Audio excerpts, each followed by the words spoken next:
What do you get when you mix fire with gasoline? That's right. You cause an even bigger fire, spreading massive amounts of destruction and mayhem wherever it goes. Now, what do you get when you mix lonely men who have nothing to do other than sit on their ass watching TV, eating junk food all day with the internet? That's right. You get the same outcome, spreading massive amounts of destruction and mayhem no matter where they go. Now, if you cannot tell, today I will be ranting about toxic fan bases, specifically having to do with superhero movies. Now, I like superhero movies. I think they're enjoyable. A lot of times there's nothing super spectacular about them. They're fun movies with hopefully some good characterization that can make me a little emotional here and there. For the most part, it's nothing new. It's been done time and time again. We've seen the same story a million times. I feel like a lot of us are kind of burnt out of superhero films. Well, that might be the case for you and I, you know, normal functioning people in society, but it is definitely not the case for these people. First, I want to talk about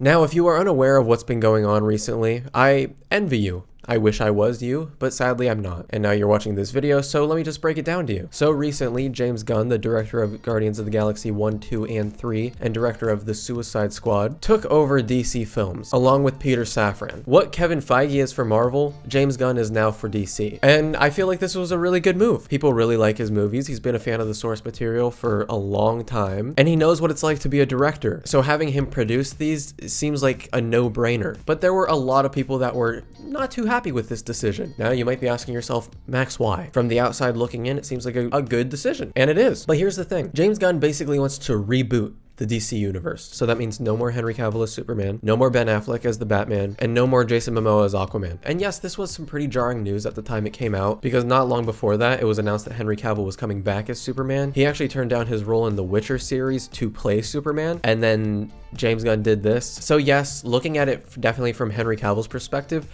that would be incredibly disappointing. If that was me, I'd be a little upset. I'd be a little upset. But ultimately, the DC universe hasn't been going anywhere. They have had so many pitfalls for the past, 15 years? I don't even know how long it's been going on now. They haven't had a cohesive vision on where they're going. And don't get me wrong, I like some of the movies in the DC universe. I think that Zack Snyder's Justice League is actually pretty good. I like it. The first Wonder Woman it's pretty good, you know, here and there. I like Shazam quite a bit, but I will say that not having these films structured in a way where they connect is kind of disappointing and annoying. And don't twist my words when I say this. I think that every movie should be its own distinct movie. I don't think you should have to go back to 15 other movies to understand the next one. But with that being said, it's kind of annoying watching the really dorky, stupid Aquaman movie right after Justice League, because these two people are not the same people. They're not. So when you go from a movie that feels like it was meticulously crafted and there was quite a bit of thought put into it, and then you go into the next movie where it just feels like, you know, it's people running around doing stupid shit, making really dumb jokes. No.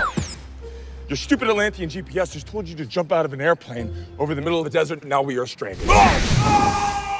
And not even having the physics of the water work the same as they did in the previous movie. It's kind of weird. It's kind of weird. And I think that a lot of the people online know that Zack Snyder fans are some of the most toxic fans ever. They are incredibly toxic. They're so annoying. And for some reason, it keeps popping up on my Twitter. I don't even follow these people, and I keep seeing these f***ing tweets. And while I was online the other day, I saw this image. Now, I'm probably gonna have to blur out some of this image for the sake of the video, but it's Superman, you know, the symbol of hope, holding the decapitated head of James Gunn. Someone actually took the time to Photoshop and edit this picture and thought it would be a good idea to put it online. And it's actually a very well edited picture. So this had to take them time. I just want to know what fat, lazy f*** was sitting at home and was just so furious that he decided to take so many hours out of his day to just edit this picture and post it online. I hate superhero fans. These people call themselves fans and then do this.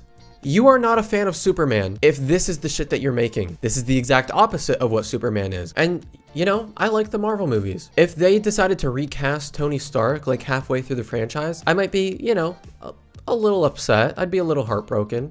But I would never in my life go to the extents that these people go. You have to be so f***ing lonely and depressed to act this way. Another one, Superman lasering James Gunn's head as it explodes. Super cool, guys, super cool. We are the hashtag restore the Snyderverse. We are the minority they don't want to hear. Meanwhile, using the same smiley faces from the first Suicide Squad film, arguably one of the worst superhero films. You want no beef? You don't want no beef? You don't want no beef?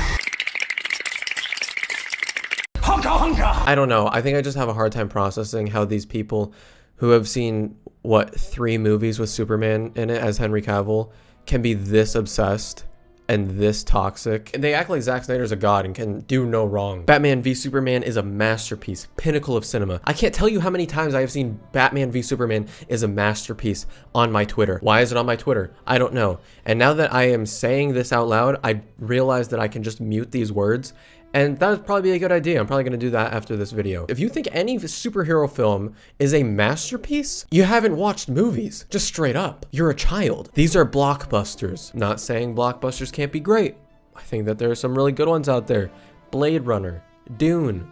Those are some bangers. But you watch this scene and you think that this is the pinnacle of cinema? Save Martha! Why did you say that name? I would love to see these people in real life too, you know? Like, I guarantee that they don't act like this in real life towards each other. If someone came up to them on the street and talked to them about superhero movies, I don't think that they would say that they want to kill James Gunn. Maybe they would. I don't know. But that's what's so annoying about the internet, is that everybody can have an opinion on whatever they want and they get no backlash from it because they're just screaming into their own bubble of people that agree with them, and they just become more and more toxic. They feed off of each other's toxicity, and it's just so frustrating to watch. You could do so much more with your time, bros. Your hashtags aren't doing shit.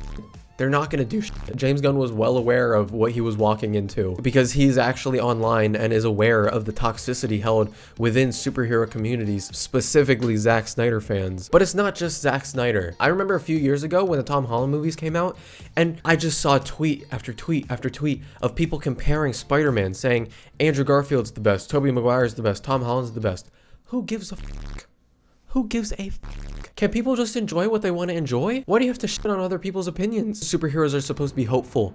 They're supposed to be the kind ones. They're supposed to be the nice ones. They're supposed to be the ones that save the day. You are missing the point. Decapitating a director. Arguing about which iteration of Spider-Man is the best. That's not what superhero films are about. They're supposed to be about hope. They're supposed to evoke an emotion. That emotion is not supposed to be anger. I know specifically when I watch either Guardians of the Galaxy movies, I usually cry. Because I'm a bitch like that. And that's okay. But I don't watch a superhero film and just get furious at everybody else for not having the same exact opinion as me. They're not supposed to be divisive. Which brings me into my next topic.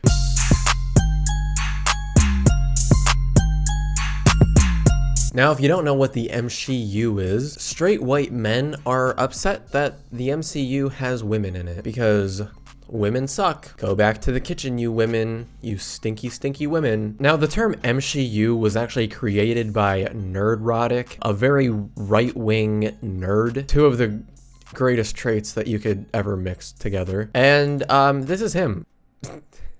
I'm sorry. Come on, like, when you hate women, I can laugh at the way you look, right? Like, so basically in this video that he put out not too long ago, he goes through and counts how many women are in the MCU and how many men are in the MCU as of this last year. And I guess apparently it's more women. I didn't actually do the counting. I'm just taking his word for it, which I guess is a bad thing because according to him, the movies suck now. These brand new female stories. And I would love to explain to these people that don't understand, you know, how movies work, that the movies aren't bad because women are in them. They're money grabs, straight up. A lot of them are adding nothing new to the table. Watch Thor: Love and Thunder. That's a really, really mid Marvel movie. That's as basic as you can get. It kind of sucks. It kind of sucks. And you know what? It's a superhero movie. You come to expect that every now and then, because it's a superhero movie. And I feel like I keep saying that, but it's because it's a superhero movie. It's just a superhero movie. Yes, I did not like Black Widow. Yes, I did not like Captain Marvel. But you know why I didn't like those movies? It wasn't because that they starred women. Actually, I think Brie Larson is a fantastic actress. She was brilliant in Room and Short Term 12, and I actually really liked the beginning of Black Widow. I thought it was going for a really unique, dark look at her past, especially with that beginning montage, and I was let down because it ended up being another generic Marvel movie. Wow.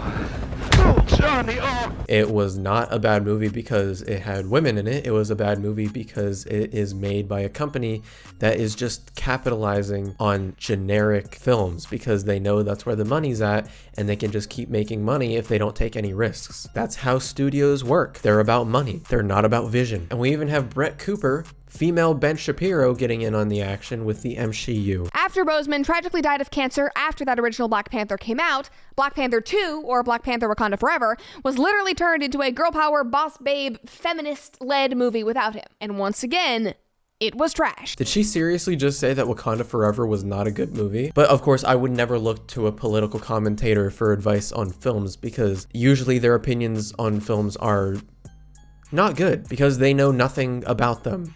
They really don't know that much about politics either, but you know, that's a video for a different day. This was so woke. Oh my God, her pride pin on her thing. Oh my God. And you know, when it comes to the MCU dudes, those ones are incredibly lame. You know, they're just sitting on a couch, Cheeto dust all over their balls, just getting furious, just absolutely fuming, seeing women on screen. And I do see the criticism a lot that it's like very on the nose with women, like they're pandering to women, like with the women group up in Avengers Endgame. And yes, it is kind of on the nose, specifically in that case, but why are you mad about it? If you're seriously getting mad over that one scene, you have a problem, bro. You have a serious problem. You have a very serious women hating problem. I think I just hate the fact that anybody and everybody can have an opinion on something and they can just, you know, get away with saying this stupid, annoying, misogynistic, disgusting, violent shit without any consequences because it's online. And you know, there's no consequences to it when it's online. Now, if you did this in person to someone, you probably get a little bit of backlash, probably just a little bit. And I understand that I'm being pretty hypocritical, being upset that people are giving their opinion on things when I am giving my opinion on how I don't like that they have an opinion. But you know what? I can do that. You know why? Because I'm a white man. But yeah, that was it for today's video, guys. Nothing crazy going on. It's just annoying, you know? I hate seeing this. Like, yes, I want better superhero movies. I watch a lot of superhero movies. I want better ones, which is why I'm kind of excited that James Gunn's taken over. I'm excited that he's rebooting the franchise because up until this point, it was, you know, pretty hit or miss with too many misses. I hope that Marvel can get back on track after this terrible phase 4, and hopefully we can see actual directors with an actual vision putting it on the big screen. Give me more blockbusters like Way of Water. Give me more blockbusters like Logan. Give me more blockbusters like The Batman. Give me something creative. Even, for example, The Eternals. I feel like that was a pretty unique movie. Yes, it wasn't perfect. I understand the complaints that a lot of people have, but I enjoyed watching it because it just felt refreshing. It felt like something new, something I hadn't seen over and over and over again. I liked the commentary on life and basically, you know, challenging God. I thought that it was a very interesting topic. So basically, just stop being stupid, stop being a dick. Complaining about women in superhero movies, stupid, stop doing it. It's not gonna change anything. Complaining about James Gunn rebooting the DC universe, stupid, not gonna do anything. That was it. Just a little rant. Thank you guys for watching. If you enjoyed kind of this like off the cuff ranting video, let me know down below. Maybe I'll do more of them in the future. If you didn't like it, well, you know, suck my balls. Sorry, I'm just in a bad mood today. Yeah. Thank you for watching. Hope you enjoyed, and I'll catch you in the next video when I eat a pancake. That's right. I am turning into a food review channel. Come back next time for that. Nom nom nom nom.